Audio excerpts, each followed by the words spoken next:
Hello, good afternoon. मैं doctor Kaleem Ahmed, MBBS MD medicine. आज हम डायबिटीज़ को रमज़ान का महीना आ रहा है तो डायबिटीज़ को रमज़ान के महीने में कैसे कंट्रोल करें इस बारे में थोड़ा बात करते हैं। तो रमज़ान के महीने में 14-15 घंटे खाली पेट रहना पड़ता है तो शुगर लेवल में काफ़ी चेंजेस आते हैं, तो उसके कॉम्प्लिकेशन होने के चांसेस बढ़ जाते हैं। तो इसी बारे में हम बात करते हैं कि डाइट को और फिजिकल एक्टिविटी करने से या मेडिसिन में थोड़ा बहुत चेंज करने से कैसे डायबिटीज़ को कंट्रोल किया जाए। सबसे पहले हम बात करते हैं डाइट की। तो डाइट रमज़ान के महीने में 2 मील लेते हैं, अफ्तार और सहरी। तो सबसे पहले बात करते हैं अफ्तार। अफ्तार के वक्त जब शाम के टाइम होता है तो डायबिटिक पेशेंट में हाइपोग्लिसीमिया हो जाता है, शुगर लेवल काफ़ी डाउन हो जाता है। तो मेरा ये मानना है कि शुरुआत जो है अफ्तार की रोज़ा खोलने की खजूर से करनी चाहिए, क्योंकि खजूर शुगर लेवल बढ़ा देती है और जिससे जो हाइपोग्लाइसीमिया है और पेशेंट को हाइपोग्लाइसीमिया ठीक हो जाता है। दूसरा, पेशेंट पानी पिए। डिहाइड्रेशन रहता है, पूरे दिन पानी नहीं पी पाता तो पानी पिए। अब 5-6 गिलास पानी पी सकता है। और फ्रूट्स ले सकते हैं, नींबू पानी और जूस ले सकते हैं। दही ले सकता है पेशेंट, डायबिटिक पेशेंट। पूरे अनाज की रोटी खा सकता है, वेजिटेबल्स ले सकता है, जो बेसिकली जो सिंपल कार्बोहाइड्रेट डाइट होती है। और हाई फैट जो फैटी डाइट से उससे बचना है। फ़िश ले सकता है और चिकन भी थोड़ा बहुत ले सकता है, मीट वगैरह। पल्सेस दालें वगैरह खा सकते हैं और बीन्स ले सकता है, नट्स ले सकते हैं। तो इस तरीके से जो है, अब जो हमें तली वाली चीज़ें हैं जैसे समोसे है, पकौड़ी है और जो भारी चीज़ें हैं, फैटी चीज़ें हैं, उनसे बचना है डायबिटीज़ के पेशेंट्स को। और पानी ज़्यादा पिए, पानी का इस्तेमाल करें। और खजूर के बारे में मेरा ये राय है कि खजूर 3 से ज़्यादा डायबिटिक पेशेंट ना खाए, क्योंकि एक खजूर में 30 कैलोरी होती है, यानी कि एक खजूर के अंदर जो 1 चम्मच शुगर के बराबर जो है कैलोरी होती है। तो 3 से ज़्यादा ना खाए, जिससे नहीं तो शुगर लेवल बढ़ जाएगा। और पानी अफ्तारी के और सहरी के बीच में पानी ज़्यादा से ज़्यादा पिए, 8 से 10 गिलास पानी पी सकते हैं। तो बात करते हैं सहरी की। सहरी में जो टाइम है, जो डायबिटिक पेशेंट का टाइम में होना चाहिए, वो बिल्कुल आखिरी वक्त में जो है खाना चाहिए, जब रोज़ा शुरू होने वाला उससे पहले, कुछ पहले, जिससे कि इसका शुगर दवा पेशेंट खाएगा तो शुगर लेवल मेंटेन रहे। तो शहरी में भी वही है कि शहरी में पेशेंट जो है कॉम्प्लेक्स कार्बोहाइड्रेट डाइट, जैसे होल ग्रेन, ये पूरे अनाज की रोटी है, ब्राउन ब्रेड है, वेजिटेबल्स है, दूध है, ये ले सकता है शहरी में। अब बात करते हैं फिजिकल एक्टिविटीज़ की ड्यूरिंग रमज़ान। मोस्टली लोग जो रमज़ान में अफ्तार से पहले एक्सरसाइज करते हैं, एक्सरसाइज रमज़ान से अफ्तार से पहले। लेकिन डायबिटिक पेशेंट में उस वक्त हाइपोग्लाइसीमिया होता है, अगर एक्सरसाइज की तो हाइपोग्लाइसीमिया के होने चांसेस बढ़ जाते हैं। तो डायबिटिक पेशेंट के लिए मेरी एडवाइस ये है कि डायबिटिक पेशेंट अगर एक्सरसाइज करना चाहता है तो अफ्तारी के 2 या 3 घंटे बाद जो है वो एक्सरसाइज कर सकता है, फिजिकल एक्ट कोई भी एक्सरसाइज कर सकता है। अब बात करते हैं मेडिसिन की।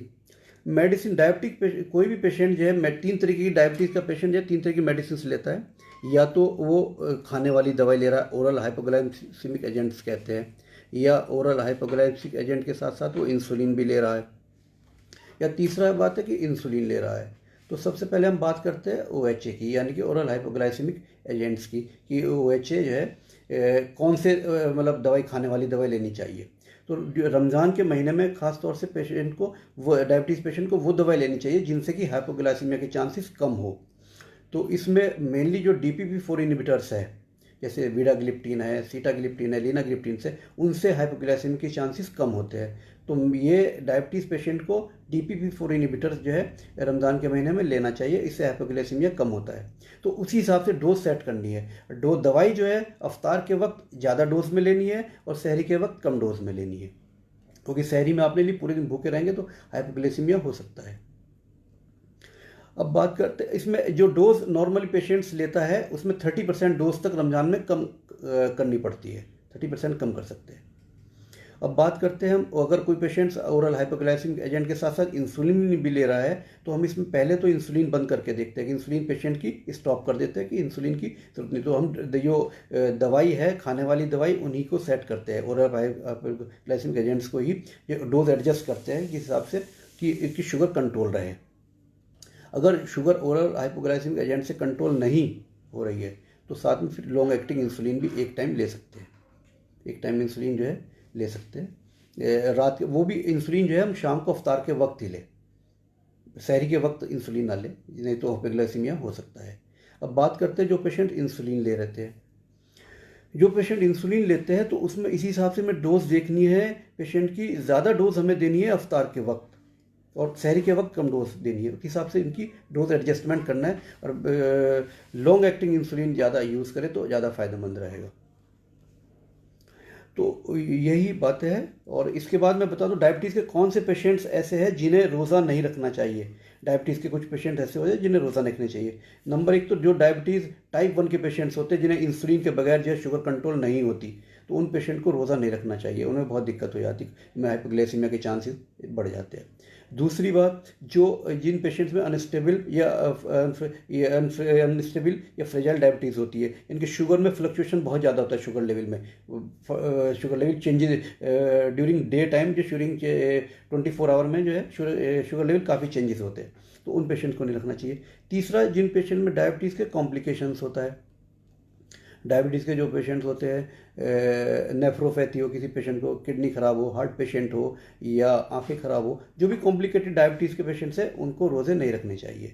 तो मेरी यही सलाह है डायबिटीज़ के रमज़ान के महीने में। जो डायबिटीज़ के पेशेंट्स हैं उनको अपना डाइट का और फिजिकल एक्टिविटीज़ का और मेडिसिन का ख्याल रखना चाहिए। उस हिसाब से हम काफ़ी हद तक इस पर जो है कंट्रोल, डायबिटीज़ को कंट्रोल कर सकते हैं और वो रोज़े रख सकते हैं रमज़ान में। डायबिटीज़ पेशेंट को कॉम्प्लिकेशन नहीं है, तो इन चीज़ों को ध्यान में रखते हुए। Thank you.